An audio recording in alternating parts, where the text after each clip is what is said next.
Class 8 SST theme भी chapter The Colonial Era in India। Hello students, कैसे हैं आप सब। आज हम हिस्ट्री का एक बहुत ही important chapter the colonial era in India को एक कहानी की तरह समझेंगे।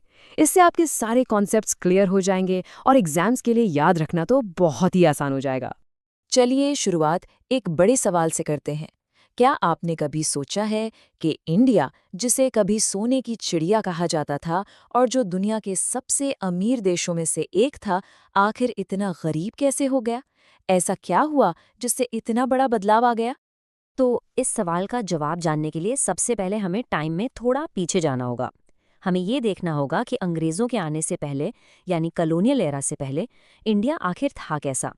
आपको जानकर हैरानी होगी कि हिस्टोरिकल एस्टिमेट्स के हिसाब से उस समय पूरी दुनिया की जो टोटल इनकम थी, जिसे हम जीडीपी कहते हैं, उसका 1/4 यानी 25% हिस्सा अकेले इंडिया से आता था। इमेजिन कर सकते हैं आप?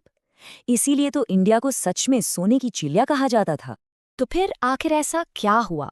एक ऐसी company, the British east India company, जो यहाँ सिर्फ व्यापार करने यानी ट्रेड करने आई थी, वो इतने बड़े देश की रूलर कैसे बन गई? चलिए उनकी स्ट्रैटेजी को स्टेप बाय स्टेप समझते हैं। ब्रिटिश ने एक बहुत ही clever step by step plan बनाया।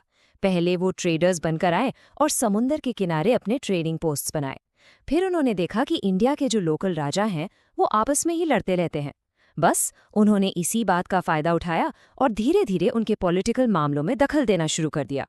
और उनका सबसे बड़ा हथियार, उनकी सबसे पावरफुल पॉलिसी थी डिवाइड एंड रूल। इसका मतलब बहुत सिंपल है, फूट डालो और राज करो। वो यहाँ के राजाओं और अलग अलग कम्युनिटीज़ के बीच जो पहले से थोड़ी बहुत दुश्मनी थी उसे और बढ़ाते थे, ताकि सब आपस में लड़कर कमज़ोर हो जाएं और ब्रिटिश आसानी से अपना कंट्रोल बढ़ा सकें। इसका सबसे परफेक्ट एग्जाम्पल है बैटल ऑफ प्लासी।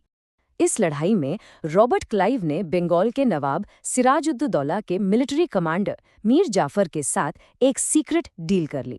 मीर जाफर ने युद्ध में अपने ही नवाब को धोखा दे दिया और इस तरह अंग्रेज ये लड़ाई बहुत आसानी से जीत कर। इसके बाद उन्होंने एक और चालाक पॉलिसी शुरू की जिसका नाम था डॉक्ट्राइन ऑफ लैप्स। इस पॉलिसी के हिसाब से अगर किसी इंडियन रूलर का अपना कोई बेटा नहीं होता तो उसके मरने के बाद उसका पूरा किंगडम ब्रिटिश अपने कंट्रोल में ले लेते थे। उन्होंने अडॉप्शन की हमारी पुरानी परंपरा को भी नहीं माना। इसी पॉलिसी से उन्होंने झांसी जैसे कई राज्यों को हड़प लिया, जिससे लोगों में गुस्सा बढ़ता गया। तो अब तक हमने ये तो देख लिया कि ब्रिटिश ने पावर कैसे हासिल की, लेकिन आप सबसे ज़रूरी सवाल, इस रूल की असली कीमत किसने चुकाई? इसका इंडिया के आम लोगों पर क्या असर पड़ा? आप सोचिए, वही रॉबर्ट क्लाइव जिसने प्लासी की लड़ाई जीती थी, उसने खुद बंगाल को पैराडाइज ऑन अर्थ यानी धरती पर जन्नत कहा था। बंगाल उस समय इतना प्रॉस्परस, इतना अमीर था, लेकिन एक रीसेंट स्टडी के अनुसार लगभग $45 ट्रिलियन, ये आज की वैल्यू है, इतना पैसा 1765 से 1938 के बीच इंडिया से निकालकर ब्रिटेन ले जाया गया। इंडिया की सारी दौलत, यहाँ के ट्रेड का सारा प्रॉफिट सब ब्रिटेन जा रहा था। इसे ही कहते हैं drain of wealth. East India company की पॉलिसीज बहुत ही कठोर थीं। वो किसानों से ज़बरदस्ती बहुत ज़्यादा टैक्स लेते थे, यहाँ तक कि जब फसल खराब हो जाती थी तब भी। इसका नतीजा हुआ बंगाल का भयानक अकाल, अ टेरिबल फैमिन, जिसमें लगभग 1 करोड़ लोगों की भूख से मौत हो गई। जब सालों तक ये जुल्म और शोषण बढ़ता गया तो आखिरकार लोगों के सब्र का बांध टूट गया और फिर उन्होंने मिलकर ब्रिटिश रूल के खिलाफ एक बहुत बड़ा विद्रोह किया। ये था द ग्रेट रिबेलियन ऑफ 1857। इसकी शुरुआत इंडियन सोल्जर्स यानी सिपॉयज ने की और देखते ही देखते ये आग पूरे नॉर्थ और सेंट्रल इंडिया में फैल गई। ये हमारी हिस्ट्री का एक बहुत ही बड़ा टर्निंग पॉइंट था। और इस महान विद्रोह में हमें मिले कुछ बहादुर हीरोज जैसे मंगल पांडे, रानी लक्ष्मीबाई, बेगम हजरत महल और तात्या तोपे जैसे कई लीडर्स जिन्होंने अपनी ज़मीन और अपने लोगों के लिए बहादुरी से लड़ाई की। चलिए अब आते हैं एक बहुत इम्पॉर्टेंट सेक्शन पर। यहाँ हम देखेंगे कि आप एग्जाम्स में इस चैप्टर से जुड़े सवालों के अच्छे आंसर्स कैसे लिख सकते हैं। ये सेक्शन आपके लिए बहुत ज़रूरी है। मान लीजिए आपके एग्जाम में सवाल आता है कि डिवाइड एंड रूल पॉलिसी को एक एग्जाम्पल के साथ समझाइए, तो इसका परफेक्ट आंसर कैसे लिखना है, चलिए देखते हैं। तो ध्यान से देखिए, अपना आंसर हमेशा एक सिंपल डेफिनेशन से शुरू करें, फिर उनका मेथड बताइए कि वो करते क्या थे।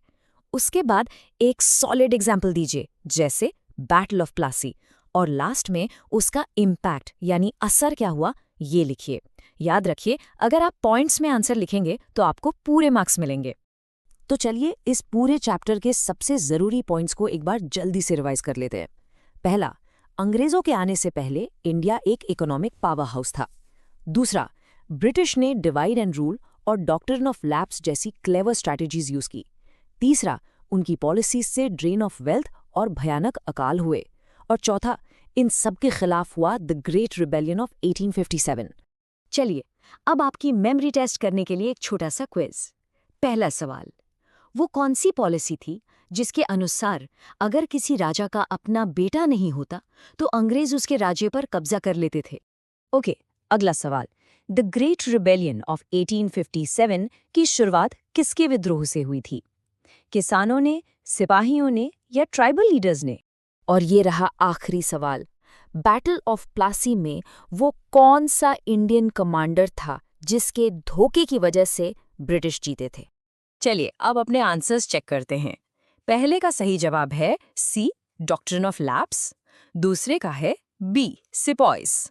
और तीसरे का है सी, मीर जाफर। आई होप आपके सारे जवाब सही होंगे।